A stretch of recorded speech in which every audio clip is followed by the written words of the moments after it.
for the New Jersey Electric Vehicle Association, also called NJEVA.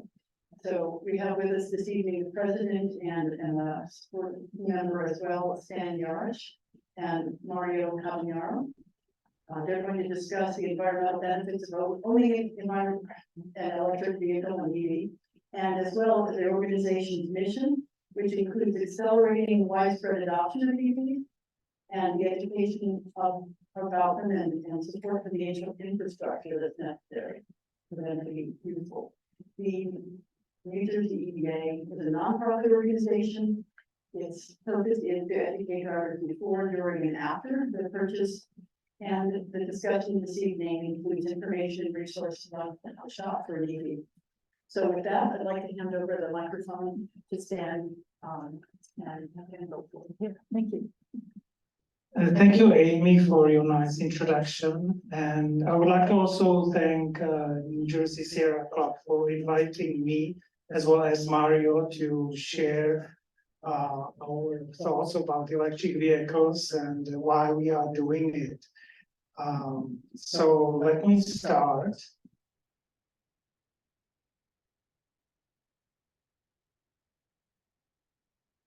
So today we'll talk about our organization. We'll talk about benefits of driving electric. Those benefits include environmental benefits, as Amy mentioned, but also personal benefits, as well as national security benefits. And we'll go into individual arguments why. So life cycle analysis, where we will compare internal combustion engine vehicle with the electric vehicle.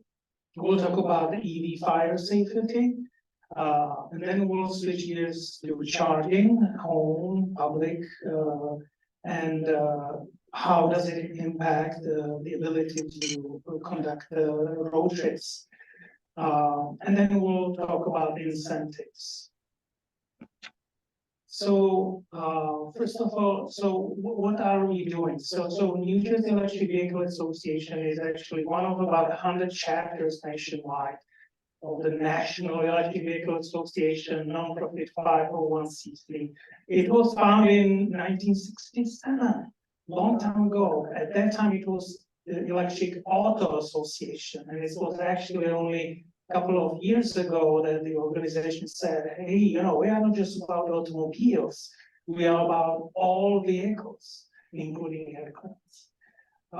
So our mission is to educate and advocate for the rapid adoption of electric vehicles. If you would like to stay connected with our organization, scan the QR code, and you can go to this our website. So our activity includes our bread and butter EV shows. We bring electric vehicles to various events and we talk about the benefits. We also include ride and drives. That's in partnership with dealerships. We provide presentations such as today. We have monthly newsletter, and we partner with various organizations, with transportation management agencies, state agencies, environmental commissions, and other nonprofits, including Sierra Club. And we also give testimony at public hearings in support of strong EV policy. Right? And why are we doing it? First of all, it's because the climate change. And this chart pretty much represents it all, because during the last couple of 100 years, as the industrial revolution proliferated and made our lives better, the carbon dioxide emissions went up, and now we understand what are the consequences.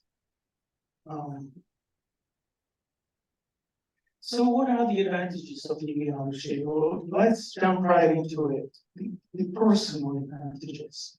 So EV ownership, it saves approximately 50% in maintenance costs compared to internal combustion engine vehicle. The lifetime maintenance and repair costs for the gas car can be $9,000 compared to less than $5,000 for both electric vehicles and plug-in hybrids. In fuel, you can save between 50 to 90%. It depends how you charge, where you charge, how you shop for electricity. It could be 15,000 for the life of the vehicle. And EV owners typically fuel at home, which means that you can skip the trip to the gas station. And that saves time and money. The quiet and smooth ride. EVs are safer. We'll talk about fire safety in a moment. And you don't need to visit inspection station, at least in the state, because in the state, when you visit inspection station, that's just about emissions, right? So electric vehicles don't even have the sticker on the windshield. There is no dependence on oil, national security, right? And we can refuel from our roof. What I mean by that, you put solar on your home. So the prices are going down. The customer interest is rising, and the scale matters. The more people adopt electric vehicles, the more people talk about it. Almost all OEMs are committed to being 100% electric by at least 2030. In a recent customer survey found that 71% of Americans expressed some level of interest in buying or leasing an EV. And granted, there are some people who say never, ever, right? Some people think the electric car is political, which is wrong. And just to mention, our organization is actually not political. We don't ask our members what is their political belonging, as long as they agree on being excited about electric vehicles. Right? So all the components for EVs, especially the battery, are going down in price over time and due to the economy of scale. When the first model, electric model, which was Nissan Leaf, came out, the battery price was like $1,200 per 1 kilowatt hour. $1,200. Today, it's like 135, right? It was lower before pandemic, right? Or during the pandemic, and then when the inflation kicked in, the prices went up a little bit, but it's again going down. And that will also impact the pricing of used EVs. So let's start with myth number one here. So the electric vehicles don't help climate change. It's just a wash, right? So I borrowed the presentation from the NREL. Actually, this is Argonne National Lab. And so this is a very, very good organization, and they have developed a great life cycle analysis model, and that includes the fuel cycle well-to-wheel modeling of the vehicle fuel system, as well as the modeling for the vehicles, right? So this section is focusing on extraction, transportation, refining, and again, transportation to the gas station of the fuel. And here is the manufacturing, so extraction of minerals, putting it together, and building the car. And then you need to scrape it and then you recycle some of it. So based on that, and this is also data here. All the way on the left is conventional gasoline car that has about 31 mpg. The blue component of the bar is the carbon footprint associated with manufacturing of the vehicle. The pink is the upstream energy, the carbon footprint of the upstream energy. The dark red, or brown, this is the tailpipe emission, right? So that's what you see for the gas car. Now for the electric car, you have a yellow bar, and that's the carbon footprint of making the battery. So you add a lot comparing to the manufacturing carbon footprint of the vehicle itself. But comparing to the rest of it, to the use space, that's pretty much nothing. So based on the grid, national grid, the the total carbon footprint of electric vehicle over its life is 172 grams of carbon dioxide per mile, as compared to 381 for the gas car. Now, it depends where the electricity comes from. If you use only coal, you get much higher, but it's still less than gasoline. If you use natural gas, you get 197, and if you have renewables, you have 0. So you ended up with only the carbon footprint of manufacturing the vehicle, which is 55. Now we can also look into the region. We have Upper Midwest, which is heavier in carbon. We have Texas, we have California, and Northeast, that's New Jersey. We are already doing pretty well. Our grid is relatively clean. We have only 3% of energy coming from coal, and that's imported from Pennsylvania. We have a big component of nuclear, which is 0 carbon, natural gas, and we have some renewables. So we are 3 times lower in New Jersey than gasoline car. But there is another thing I want to highlight. Look at the pink bar for the upstream emissions for gasoline car versus all the emissions for the electric car in New Jersey. It's pretty much the same, right? So if you are in New Jersey and you replace gas car with electric, all the upstream emissions are even. And you are essentially eliminating all the tailpipe emissions. So this is a very strong message. It also means that if you have old gasoline car and you say, well, I'll run it down and then I'll buy electric, you're only adding more carbon footprint at this point.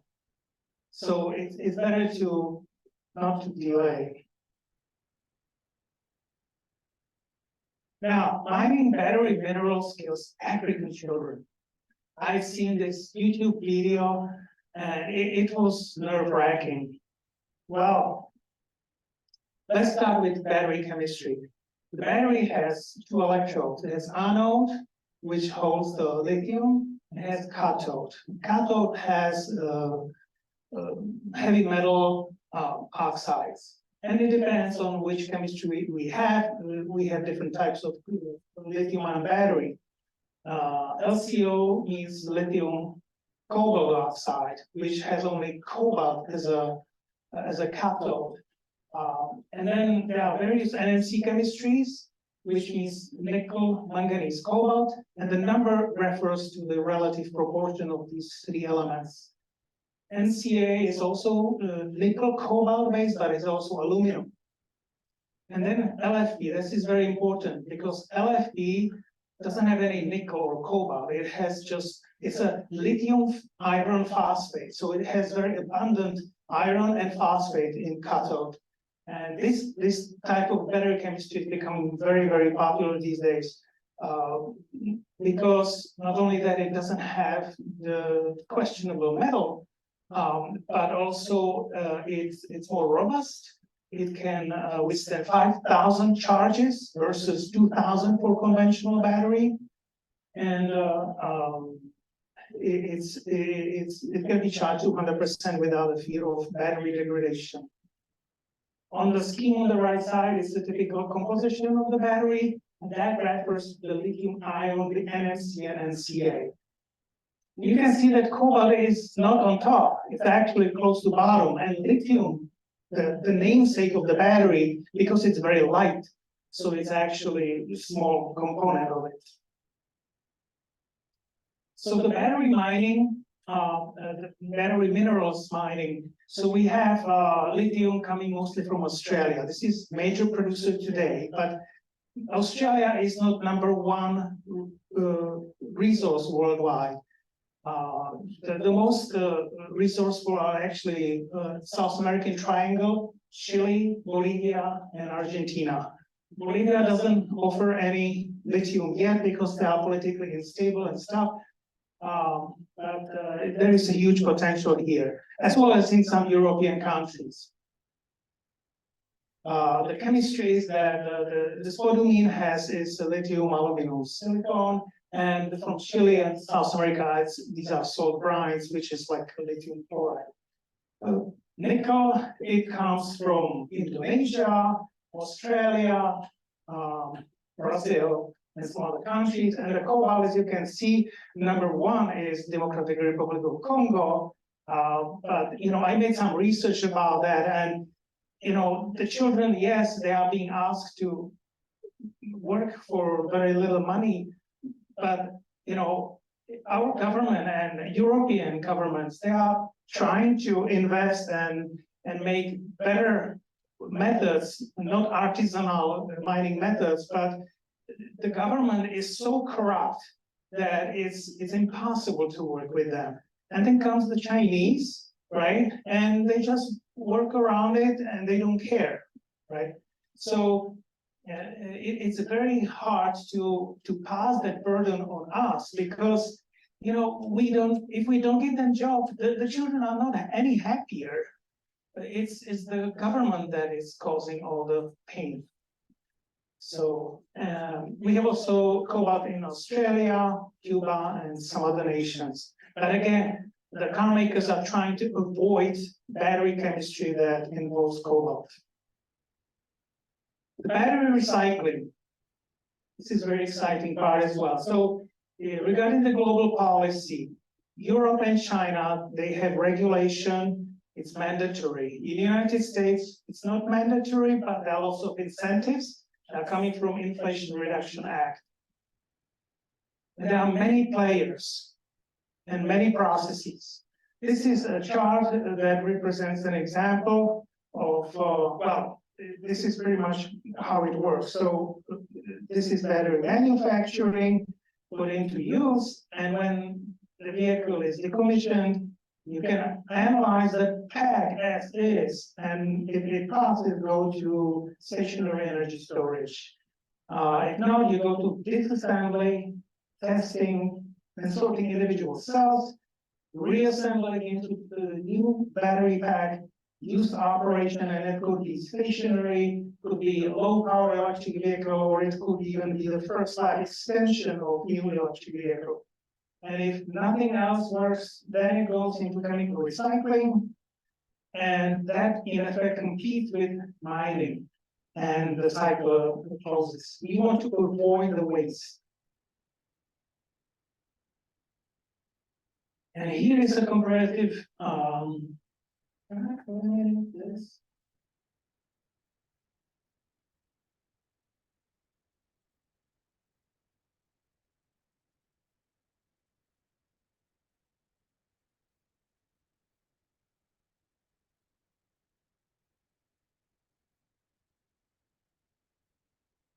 hopefully it will go away. So this is comparative material value depending on different battery chemistries. And the LCO, it's the chemistry of small electronics, our cell phones, laptops. It's not used in the vehicle. It has a huge amount of cobalt. If we can recycle it, it has lots of value, but we have problems with collection because people do not dispose of it properly. They don't recycle. Everything else is an automotive grade battery chemistry composition. And wherever you see cobalt and nickel, the cobalt is green and nickel is orange. The value of the battery is substantial enough so that recycling is profitable. The last bar is the lithium iron phosphate, which I mentioned earlier. There is no nickel, no cobalt. The value is low, but you still have lithium. If you want to recycle these governments, they have to foot the bill. And we have to do it, otherwise, no. And this is a list of various recycling companies. Some of them are automotive, and they are located all around the world. There are companies in Europe, Asia, and North America. In North America, the most important is actually redwood materials, lithium cycle, lithium recycling, Ascent Elements, that's also important. And there's also some startups. So, myth number 3, electric vehicles catch fire more often than gas cars. And you may have seen some front pages of Teslas or some electric vehicles being on fire. And that makes us think that it's something common. I tell you, it's not. So let me explain. There are about 280 million cars in the United States. The registrations are slightly coming up, but the miles driven are not, by the way. About 6 million car accidents per year. That's lots of accidents, but only about 3%, 180,000, are reported vehicle fires each year. And out of them, only a small fraction, luckily, are either injuries caused by fire, car fire, or death, 300 to 600. So these numbers are low, high, whatever you think. But based on the auto insurance ED company, and they do update the website once in a while, gas cars are actually much more likely to catch fire than electric vehicles. But what is also interesting, hybrid vehicles are even more likely to catch fire than gasoline cars. The ratio between the gas and electric is about 61. So based on this data, gas cars are 61 times more likely to catch fire versus electric vehicles. And there are other data. Tesla actually is reporting the likelihood of fire per given miles, like 1 million miles. And Tesla is reporting the index 11. Gasoline cars are 11 times more likely than electric, than Tesla. And I also found another report, and that came to between 20 and 80, right? And all of these reports, they say, hey, it's not statistically significant yet, right? Because the numbers are so low that, it still is on the fly. But over the 10 years that we have now, it's still low. These are some causes of highway vehicle fires in New Jersey, in general. Mechanical issue, electrical issue, and other. But this is for gas cars, actually. So,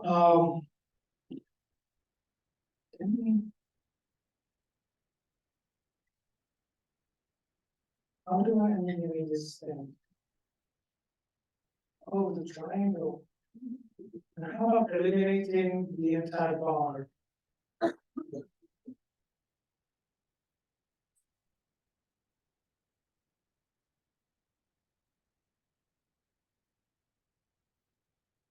I know that on my computer it goes away, right? So yeah, magic touch by Mario. Thank you.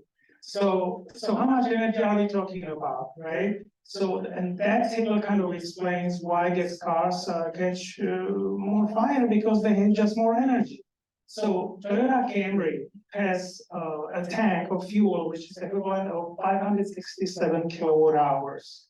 That could be compared to Tesla Model C, Y, about 81 kilowatt hours. Ford F-150, 767. The electric version, 131. That's the index of six times. Hybrids, Toyota Prius, it has a smaller tank, but it has also small batteries, so it's somewhere in between.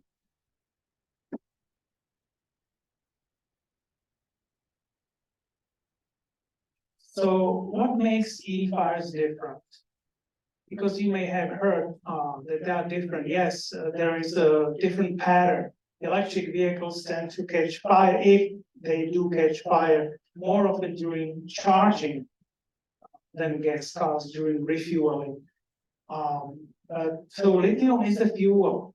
It sits on the anode, and the oxygen is sitting on the cathode. And you have the separator, but if you have mechanical penetration and disturbance of that separator, then those electrodes, if they touch each other, you get short circuit and chemical short circuit, and lots of heat is released, and the heat will cause failure in neighboring cells, and that's called thermal runaway.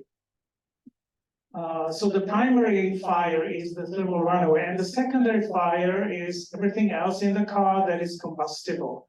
It's rather easy to extinguish the secondary fire, but it has very little to stop the primary fire. There are various techniques in Europe. They say you take the entire vehicle and drop it into a tank filled with water. It's extremely impractical. You cannot do it on a quick basis. And if you try to throw water on top of the car, that doesn't help. If you try to go at the bottom where the battery is, it falls down anyway. So there are some advices that it's better to close the doors and fill the compartment with water, because the battery sits under the floor, so you get some cooling, and at least you can prevent the secondary fire within the pavement.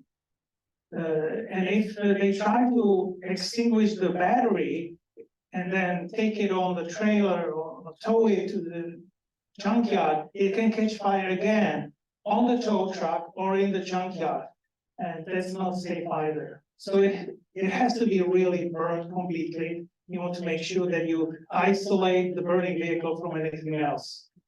I used to have a picture showing in China, depot buses, and one caught fire and everything else caught fire as well. And then I was looking into what happens with conventional buses or trucks, and it's the same. If there is some failure and one catch fire, if you have another trucks next to it, they will also catch fire, right? So unfortunately, these things may happen, but with battery, it's not any more frequent than with conventional vehicles. And there are lots of materials that can be used to prevent fire as they build the battery. I will not go into details.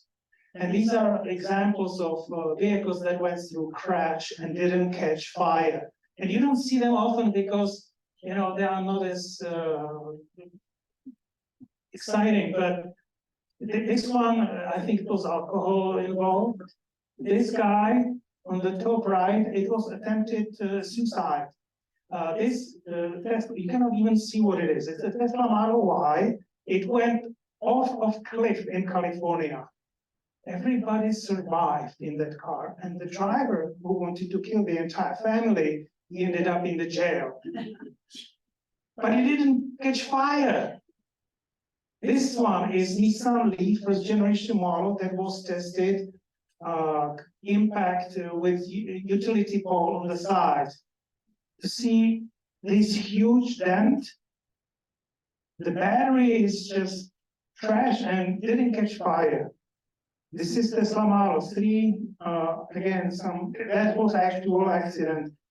Lots of damage, didn't catch fire.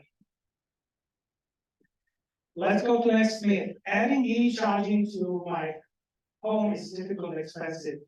And I'll pass the microphone to Mario to talk about it. Sam gets a break now. Okay, so before talking about charging on EVs, let's get some definitions here.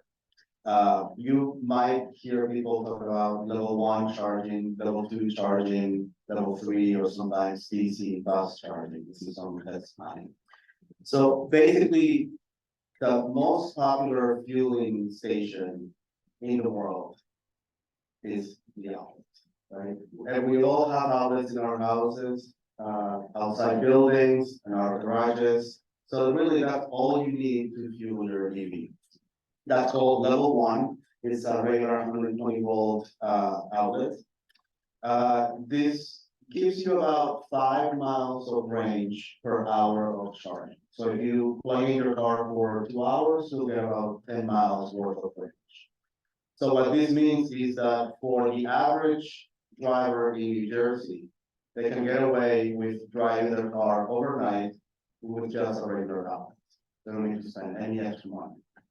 Now, if you drive a lot, or if you want faster charging, excuse me, you would install what is called a level 2 charging station. These are the types of outlets that are used mostly for electric dryers, if you have them at home, kilns, welders, RVs use them as well. These are 240-volt outlets. We typically find these type of chargers at destinations. So if we go to a coffee house, then I have a charging station there, grocery store, parks. But we're also finding them in our garages. A lot of people are installing this type of electric vehicle chargers just because they're a lot faster. So you can see you get about 25 miles per range for each hour that you plug in. Right. So if you go from your battery from 20% to 100%, it's about 8 hours. So definitely overnight your battery will be fully charged. Also with home charging, there's a federal, state, and utility incentives to help you pay for not only the equipment, the charging station itself, but also for the installation. Another myth that we hear a lot is we can go far with an EV, right? It's like a golf cart, you can really go ahead. That's not quite true. As you can see on the right side, that's a picture that I took today actually of an app called Plugshare. It's a website that shows you all the electric vehicle charging stations around the world. And it's hard to see, but Clinton is highlighted there. So you can see all those dots are electric vehicle charging stations just in our area, right? If you zoom out, you'll see thousands of electric vehicle charging stations, over 130,000.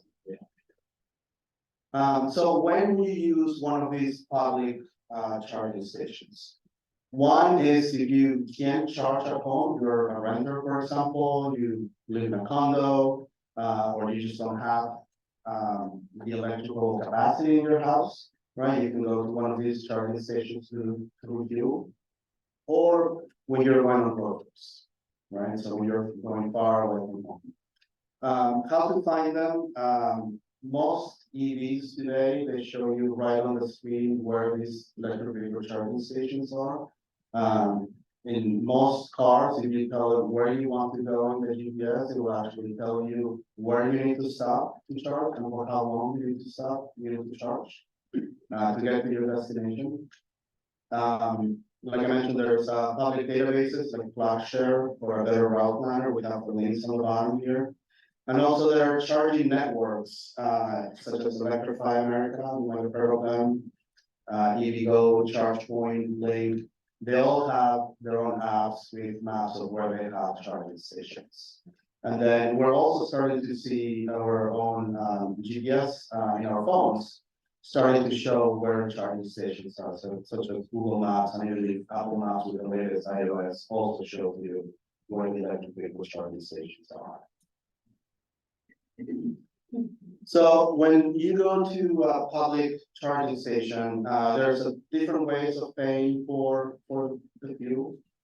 You can use your credit card, you can have the app of the charging network, or you can also use apps that allow you to use them at multiple different charging station networks. So like a whole engagement there. For level 1 and level 2 charging, I'm gonna get a little technical here, but they all have ports, right? So you can plug in the ports. Most most non-Tesla EVs have the top of this port here called the J1772. Okay. This is what a non-Tesla car uses to charge on a level 1 or level 2. Tesla uses the NACS, a North American charging center.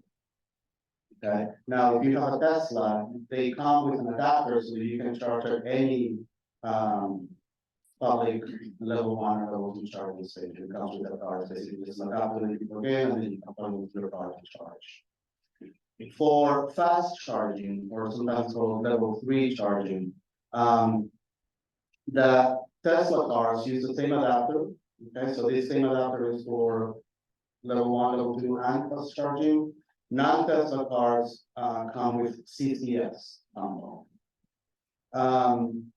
the top of the CCS is the same port, J1772, but then it has an additional 2 pins in the bottom that is used for the fast charging. So when you fast charge, instead of using AC or alternating current, you use DC, direct current, which goes straight into the battery rather than having to be converted. You may hear of Chatamo. This is an old standard that Nissan Leafs used to come with, and I believe some Mitsubishi's right?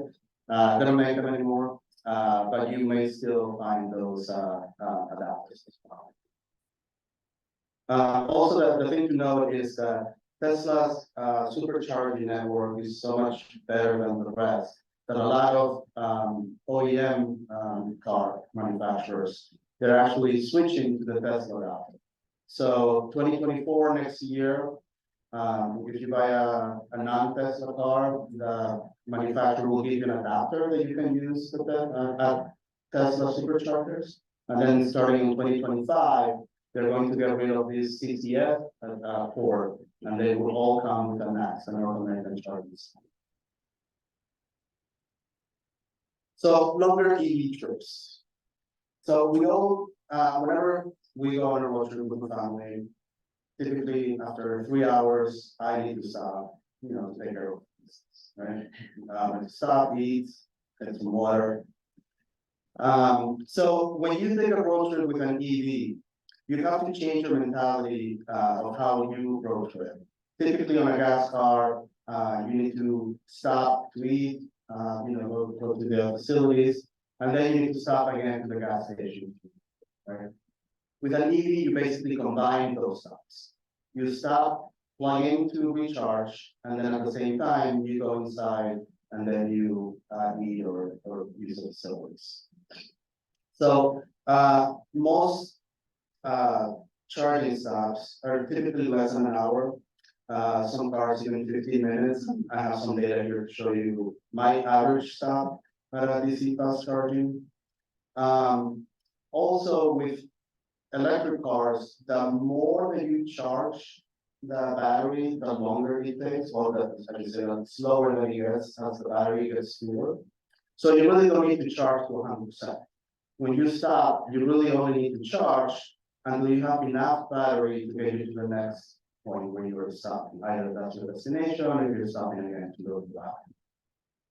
So cross-country trips are totally doable with route planning, which again comes built into the car, so you can use apps to help you with that. And since his family drives to Richmond and Boston, and they typically include one stop for meal and coffee.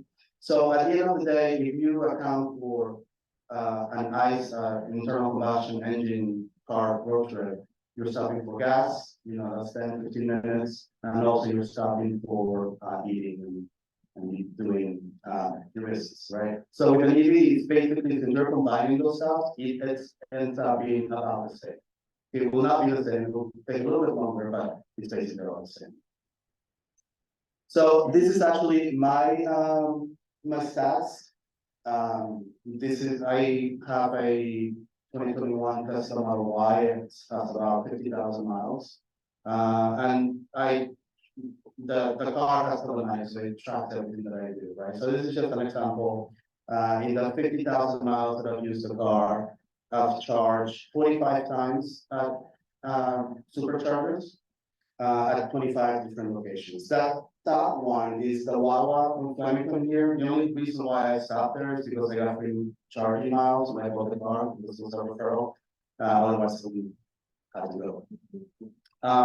But as you can see here, if you look at the average time, my average time on road trips over these 50,000 miles has been 18 minutes. So that's how long I've had to stop to refuel when I'm going on road trips. And then you might ask, well, Mario, you're gonna go far, right? So this next slide shows you all the trips that I've taken. We've gone all the way up to Maine. We go there every summer camping. We go to Massachusetts a few times a year, Basketball Hall of Fame, Boston. My brother-in-law is in Connecticut, so we go there often. Actually, my wife was just there this weekend. And then we go down to Delaware as well as my pharmacy service. Right, so you can see here, basically, the entire Northeast, no issues whatsoever, right? My wife is totally fine taking the car on her own, stopping at the superchargers, fueling it by herself. Basically, all you have to do is just log in. The car does everything. You don't need to pull credit cards, you know.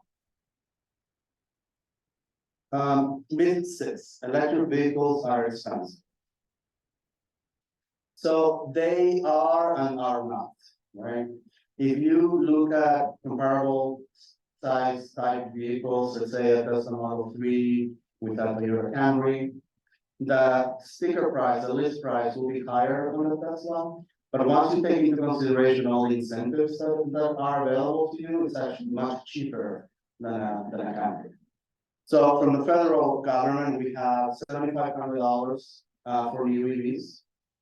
This year, you realize those benefits when you file your taxes in 2024, but starting January 1st, that $7,500 will come off right at when you buy the car.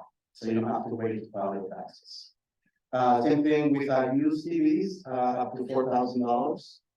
And obviously with some income limitations for the used EVs. And they also offer up to $1,000 for the charging station. So if you want to put a charging station at your house. The state of New Jersey is one of the best states in terms of incentives. They have the New Jersey Charge Up discount program that gives you up to $4,000 on a new EV. And all of these you can stack. So you can get the $7,500 from the federal and the $4,000 from New Jersey. There's also no sales tax on EVs, either new or used EVs. So you can save a couple of grand right there. Easy Pass also offers a discount plan. I think it's 10% off peak rates. And the Charge Up program also gives you up to $250 for a charging station as well. We also have utility incentives. So JCP&L, which is our utility here, they give you up to $1,500 towards the installation of your charging station at home. And also they have off-peak incentives. If you charge your car during off-peak hours, which is 8 p.m. to 8 a.m. and all day Friday, Saturday and Sunday, you get a 2 cents off in addition from your electric bill for that usage. PCNG also has similar incentives, $1,500 for the installation and up to $4,000 for upgrades if you need to do any upgrades on your electrical service. And they also have a better off-peak rate discount of 10 cents per kilowatt. So with that, I'll give it back to Sam. All right. So as you can see, EVs are much cheaper to operate, right? There's a lot less maintenance, no oil changes, no fluid changes. The only thing that you really need to do is just refill the windshield washer fluid and change tires. I guess I'm windshield washers. As we have seen from the data, they have a much lower carbon footprint versus gas cars. And unlike gas cars, that they just keep polluting as the longer that you drive it, EVs get cleaner over time, not only because you don't have any tailpipe emissions, but also because the grid itself is getting greener by the day. They're safer than gas cars, including fire safety. We have seen they're much less likely to catch fire, even though they are headline grabbing every time that happens.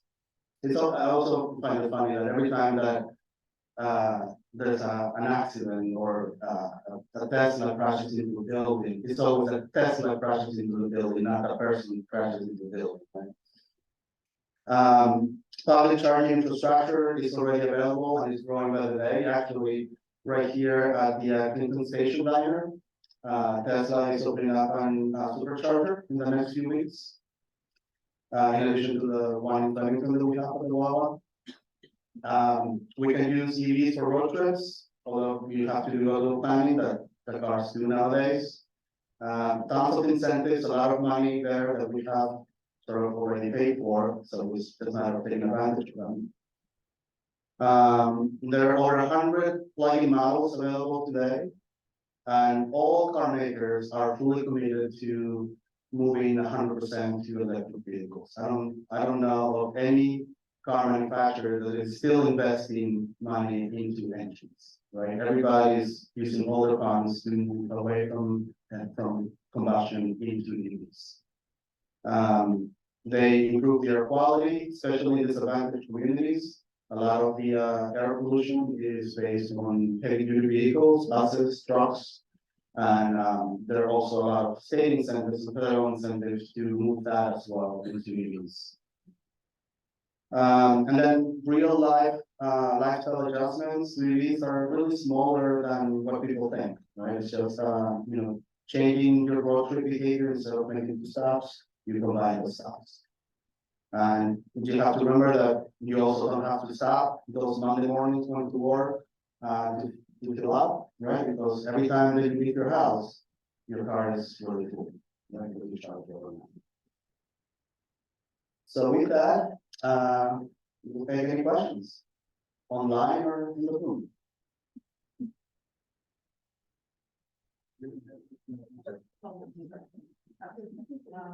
So I think we have a few questions here.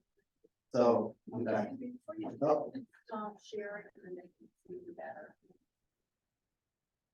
Okay. Go ahead. Plug-in hybrid. Sorry, does he need the microphone so we can hear him on the Zoom? You can repeat the Okay. question. Go ahead. Yeah, we have a plug-in hybrid Chevy Bolt 2018. It seems like that's the perfect transition part, but they don't make it anymore. It's got a backup generator that charges the batteries, goes 50 to 60 miles an hour charge, and really tired, so overnight charging in a big route that goes perfectly. And we've got solar on it, so we sort of have the ultimate working there. How do you get the incentive from JCP&L to go up the charge line? And you can realize it. Yep. So if you go to the JCP, oh, sorry, he has a Chevy Volt that he loves as a plug-in hybrid vehicle. And he's asking how he can get the JCP&L incentive for off-peak charging. So if you go to the JCP&L website, the program is called EV Driven. There's a way to sign up for the program there. They basically have two incentives. One is for the charging station install, the 1500 relay, and the other is for the off-peak charging. So you don't need a charging station in order to get off-peak. No. Do you need the charging station to get the off? Yes. Okay, we live in the same house. Not all of us. We do, these are neighbors. Once it's plugged in and it's 100% charged, should you keep it in or should you pull it out? Is there an advantage to, keeping it plugged in all the time? Because he plugs it in, it's always plugged in, but even though it's 100%. Yep. And I feel maybe we should. So the question is, once the car is fully charged, should you keep it plugged in?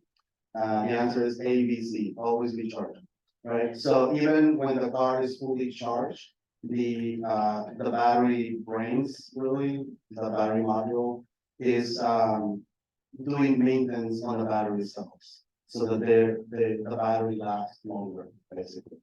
So it's good for the car to be plugged in so that when the BMS is doing its maintenance work, it's using the electricity from the grid rather than from the battery itself. I just want to add, if your vehicle can be controlled to stop charging 80%, that would be good practice. But it's not a good practice to keep it 100% for a long time because the battery tends to degrade a little bit faster. But if you can stop it at 80 whatever percent, the added benefit of keeping it plugged in is that when it's very cold, the battery will keep warm itself and it will warm from the grid, not from the battery. So that when you want to leave the vehicle, the battery has good temperature. Because when the battery temperature is very cold, the first thing that it does when you drive off, it starts heating the battery. But first you are using the energy from the battery, and the second, it takes time. So in the winter, keep it plugged to 100% or something in the winter, and in the summer, we don't have to. Right, the question is whether there's season specific. So, I don't know how is it should evolve.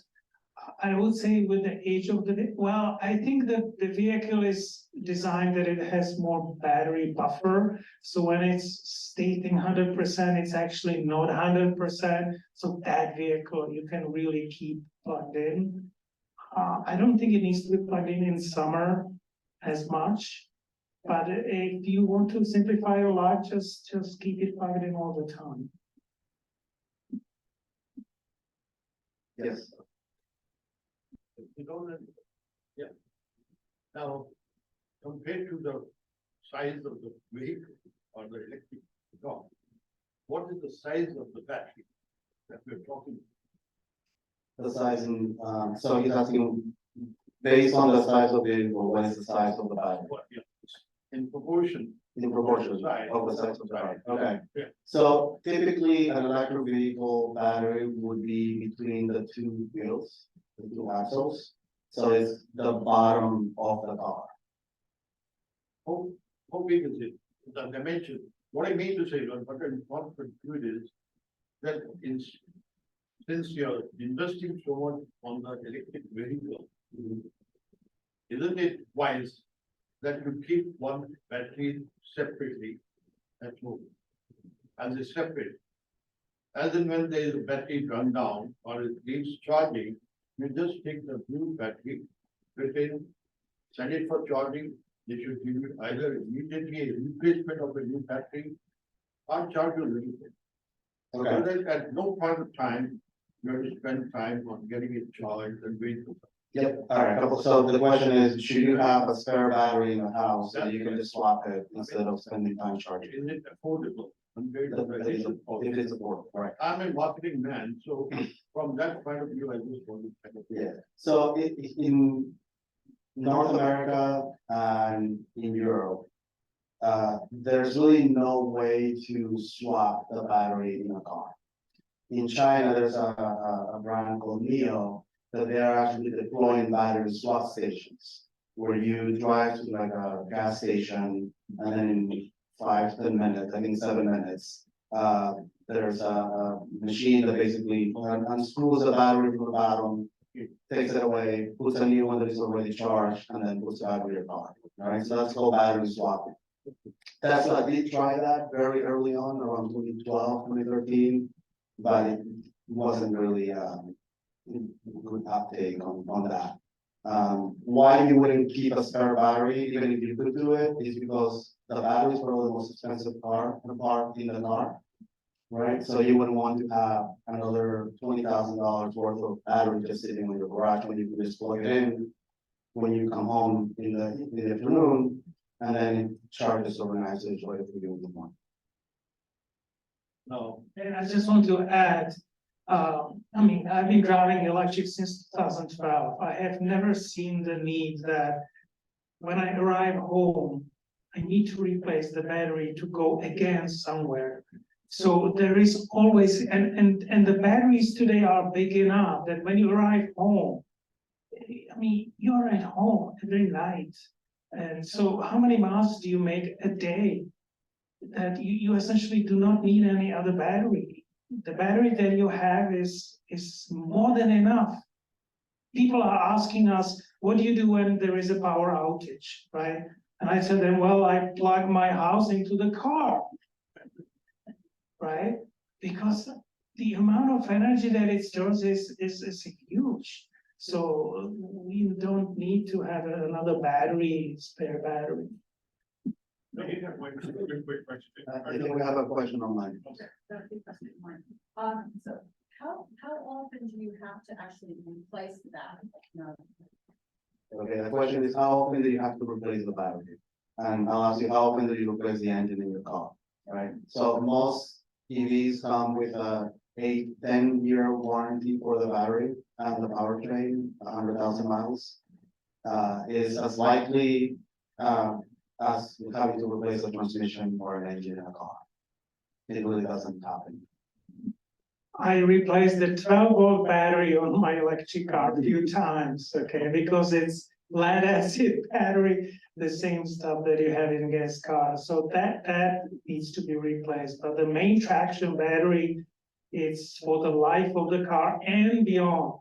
The very early models like Nissan Leaf 2012, 13, they had problems with battery stability and yes, but that's past. It's over. Then another question about, the charging is, we got a few questions here. What does it cost to charge your vehicle? Do you pay on average? At home or on the road? I guess at home. At home, it's, sorry, the question is how much does it cost to charge your car? At home, I have solar panels, so it's great.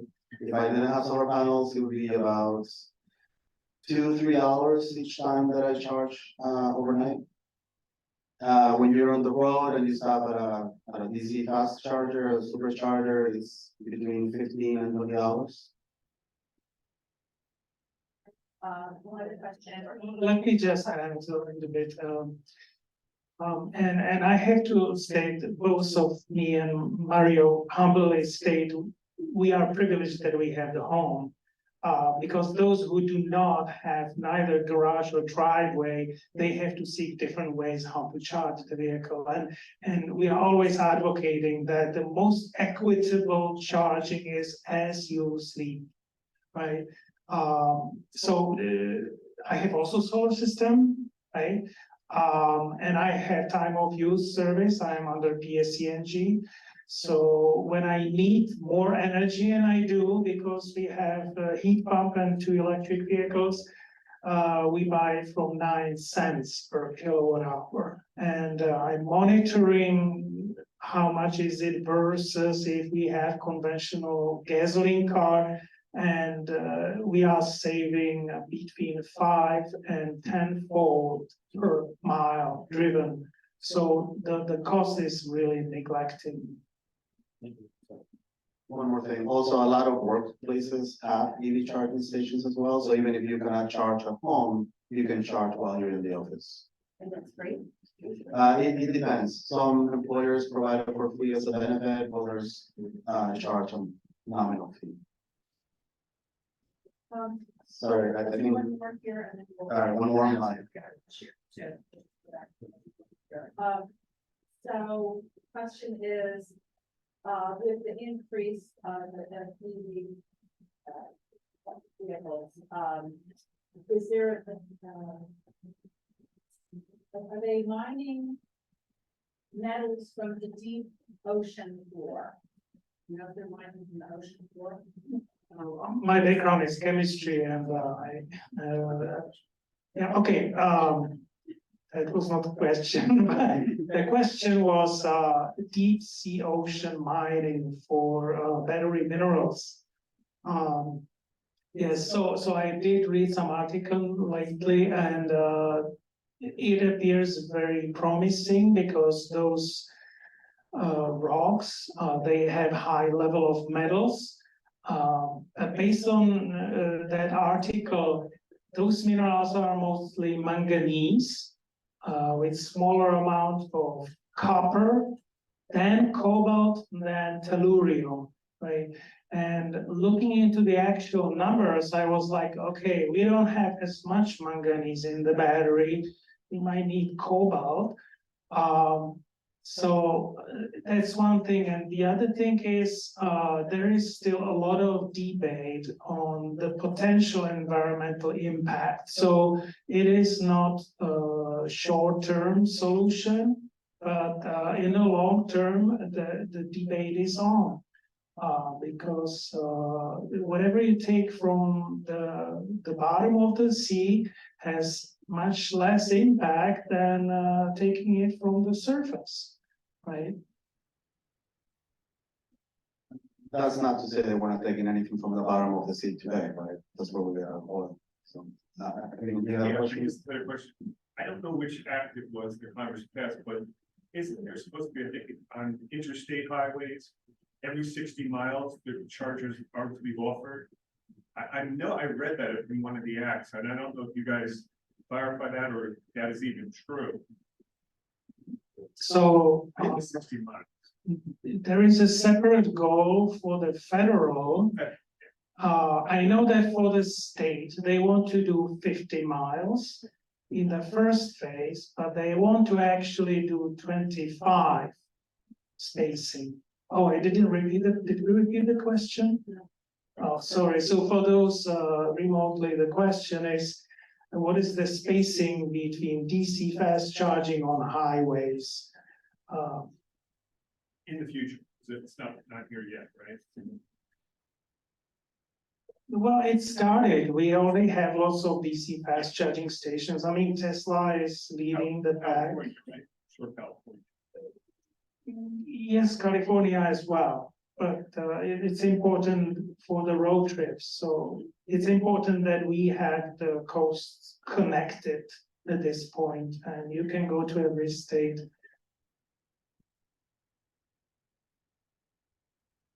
Yes. I didn't see anything incentives for getting a lease. Which only if you buy. So the question is, are there any incentives for leasing a car rather than buying? So a lot of these incentives get passed on to you. For example, the 7,500 federal tax credit, instead of you getting the dealer gets that, and then they reduce the cost of the car for you. So sort of. Yes. Yep. The dealer is not required to pass the savings on you, but you can negotiate between different dealers and tell them, hey, you know, the other guys, you know, they're giving me better deal. So, but based on the current rules, vehicles that are not manufactured, the final assembly in the United States, they are not eligible for the federal tax credit, but there is this leasing loophole. If you lease it, then the leasing company can still claim it, right? And they can pass it on you if they choose to. There is a famous brand that is doing it now. It's a Hyundai. They have awesome Hyundai Ioniq 5 and 6.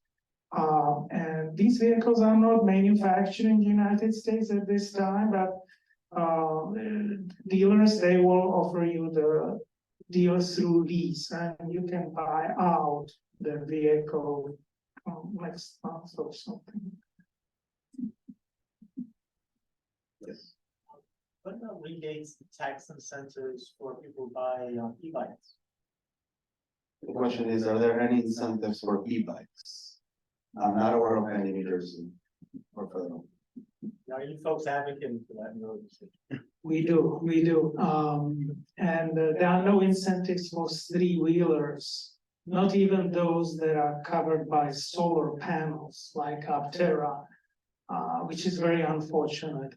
Aptera is supposed to come next year, and it's not eligible for the incentives. That was actually the compromise that the government had to make with Manchin, the infamous senator, Democrat.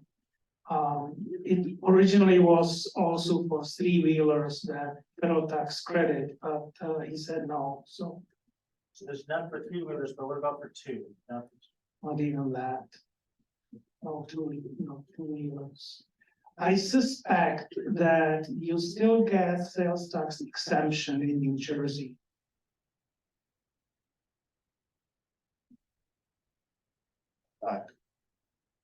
If you were to run out of charge, or companies like AAA or Better Road equipped to not charge you, like they will, if you're using gas, like what would be the story of that? The question is, if you're driving and run out of energy, are there companies like AAA equipped to help you on the roadside? So there are some portable batteries that AAA is starting to roll out to help you charge roadside. Most of the times what happens today is they will just pick you up on a flatbed and bring you to a fast charger. But again, if you have never run out of gas, you probably will never run out of battery. The car will scream and yell at you way before you get to that point that you're not gonna make it to the destination to stop and charge. there are various techniques how you can extend the range of your car. If you realize that you're eating more energy than expected due to various conditions, you can adjust your driving style. Slow down, that's the number one prescription. Turn off or lower your climate settings and just watch the gauge, and it should go back. Just wanted to check out that. Right, that you're all trying to shift to the electric vehicle. What's happening to the OPEC countries, all the policy companies like all the Middle East? Today they are really commanding the price because they're using the conventional vehicle, using gas. So what happens to them? Are they also aware that such and such development is taking place that eventually they may have to, take over some of them? So the question is, what happens to those oil-producing countries as we electrify the transportation sector? So what I will say is a lot of those countries are actually heavily investing in electrification themselves. Lucid, for example, they have big backing, financial backing from oil-producing countries. Norway is one of the countries that most of its economy is from the oil. Their electrification is up to 80 or 90% of it. So those countries that are seeing the wave turn, they're starting to invest in electrification as well. Think of a scenario where there is no electricity. For instance, today what's happening in the Gaza Strip. There's no power, there's nothing, and they switch over to the mules, then to the donkeys and the horse driven car. You may be having electric car, the rest of the model, but there's no power, there's no fuel. So what happens when there's a power outage? So How do you refuel? all the conventional, old, aged, old conventional things. Well, when there's a power outage, there's also the gas pumps don't have electricity to pump the gas anyways. So, I mean, you're probably spending, that's what is happening to you. That's why having stationary battery storage is good. I think this is a very unfortunate situation happening in Gaza, and It is there. they are just running out. They don't have gas, they don't have electricity. I mean, this is a war. It's unheard of, it's very unfortunate. Yes. I think I read some places like office buildings where they have parking areas and charging stations. And people will charge their car and go to the office, kind of forget about it. And it's in the charging station when somebody else wants to use it and they're full. I was just wondering on your trip or in any of your travels, have you ever come to a charging station where it was all filled and you couldn't get there and you had to either go to the next one or wait until a bay came open? Okay, so that's a two-part question. The first question is, some workplaces have EV charging stations, but people forget to unplug, so the next person can't plug in. The second part is, have we had to wait at an EV charging station on road trips? So for the first part, speaking from experience, there are strategies to mitigate that. For example, at my previous workplace, when we installed EV charging stations, we basically created an AM spot and a PM spot for each EV charging station. So whoever was on the AM spot, they would charge 2 in the morning because you only need 2 or 3 hours to really recharge. And then at lunchtime, they would come out and the person that was on the PM spot, then they would plug in and charge. There's also some registration websites that workplaces have put in place to know who's charging when. Also, sometimes they start charging so that mitigates the people having to charge at their work. They just rather charge at home if they can. For road trips, so I have a Tesla, he has a Chevy Bolt. On all my road trips, I've only had to wait once for a charger, where it was a holiday weekend, and I only had to wait 2 minutes. So as I pulled up, one of the cars came out, and then they just closed. I don't know if you have to wait. So driving non-Tesla, I can tell you that the incidents that you described, that I arrived to charging station and it's what we call iced, or which iced means that it's occupied by a gasoline car, which is even worse. That's actually happening somewhat less frequently now. But what has happened more frequently is occupied by electric vehicle that is plugged in but not charging. But I even seen electric car not plugged in the charging spot. So this is very inconsiderate. We need to grow as a society to share the resources that we have, and part of it is engineering solution. So what Mario described for the workplace charging, you can actually have one charger serving 4 spots. Because if you have 8 hours working time, if you just plug for 2 hours, that gives you enough energy to just go back home, right? And if this is free service, free amenity from the employer, then why not? And you don't need to move the car. You just ask either the owner who is coming for the next slot to come unplug the previous vehicle, plug the next one, or you can have dedicated security employee who will just go through everything to given times, 3 times during the shift during the 8-hour working time. Yeah. So one additional thing, specifically of Teslas. So they know, since they're vertically integrated, they know how many cars are at a supercharger, how many cars are navigating to a supercharger, right? So if it sees that it has you stopping at a supercharger and that supercharger is full or getting close to full based on all the vehicles navigating to that one, it will automatically reroute you to another one, so you don't have to wait. So I don't have Tesla, I don't have that luxury. Okay. But speaking of the fast chargers, and Mario touched it, the CCS, which is the prevailing protocol for non-Teslas, it's mostly offered by Electrify America, and when they have charging station, they have like between 3 and 6 stalls versus Tesla having like 8 to 20, right?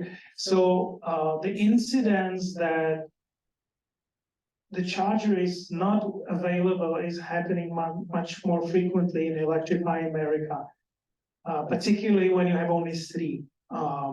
And unfortunately, they have problems with reliability.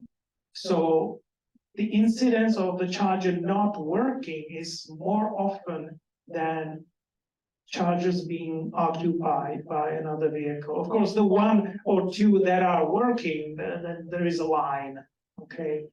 And lastly, it's a kind of bad habit that dealers are now doing in good faith, that when they sell the electric vehicle, they say, okay, we'll give you 2 years or you can charge, right?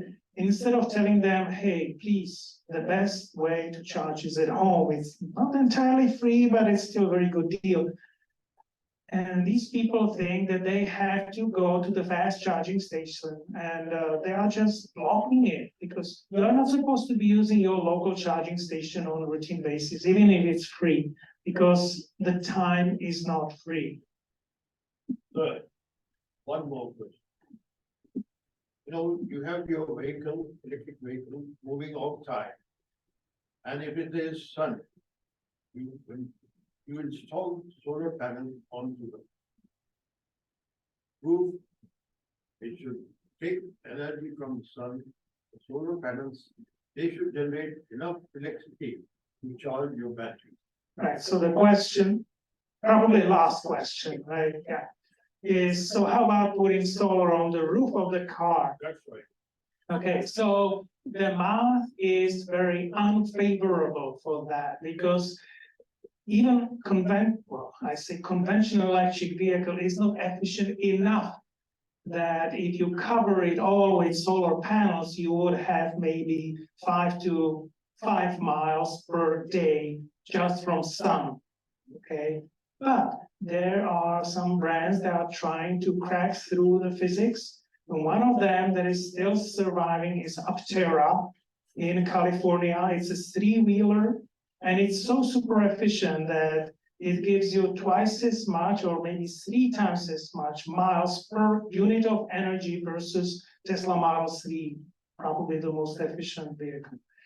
And because it's so efficient, when they designed the coverage to be solar with high quality solar cells, which gives you 700 watts, you get up to 40 miles a day just from sun. And it's stackable, of course, because if you don't use the 40 miles on day one and you leave it on the sun the next day, you may have 80 in California or Arizona on a nice day. New Jersey, consider 30. That's what I'm saying. This model, if it is introduced into tropical countries where you have most of the time sun always, I think you can do generate. Yeah, absolutely. And self. Maybe some kind of a solar panel off to the side that you can plug in. We've got that for a little fountain out front. It's pretty much, it's easier to implement charging away from the car because the technology of implementing the solar roof, it brings lots of complexity with it. And you have to have a really efficient vehicle for the solar system to actually make sense. Because, I mean, you can also get Fisker Ocean upper trim, which comes with a solar roof. It's SUV, and you get about 4 miles a day from that, which is like, okay, you know, but what is it, right? I mean, you multiply it by 365 and you arrive to what, 2,000 miles? Maybe. I'm talking about the, tropical countries where you have so much of sun all the time. And that is eco-friendly, There's no. I know. Thank you. So can you imagine the conversations that our great grandparents had when they were transitioning from the horse and the buggy to the first Ford motor car cranked up? So there was growing pains there, transitioning from that, and how do you get gas, and how did that happen? We don't know. I don't know. I wasn't around then, so can't ask. But so we're doing the same thing. We're experiencing growing pains through this, but if you notice from all the commercials on television, the cars that are advertised, they're all EV. So that's the way for the future. And we need to make a lot of changes in our life, our way of life, I should say, to protect the climate, the environment. There are some initiatives with the Sierra Club for electric school buses, because the children standing there with those exhaust fumes, there's a lot of asthma that children experience. So we need to change how we do things. And I think through technology and the way this country operates, we're always, coming up with some new things and great inventions that will solve problems like that and make things work the way they should. And then after that, maybe EV cars, they'll be a thing of the past, will be something else. We'll get power from the moon or something. I don't know. But we'll figure it out. But we do need to make some changes.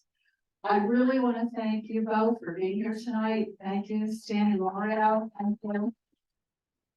Really appreciate all the information you shared with us. You're doing this on their free time, so really appreciate it. There's also, if anybody's interested in getting an EV, we got little slips of paper back there. There's a website you can go to. It tells you about the cars, their costs, their pricing, and then your organization is. You want to give that information out if people want to access the website?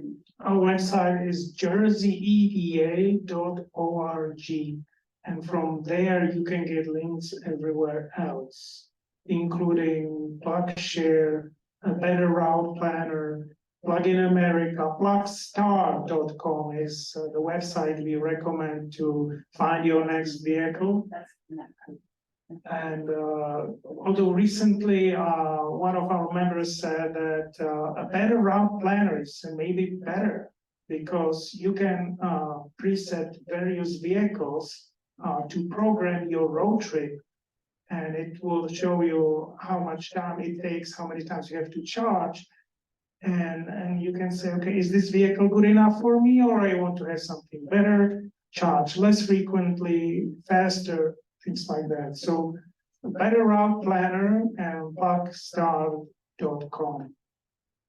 Thank you. There's some information in the back, you sign up for helping campaigns, some literature in the back, just environmental in general. Thank you.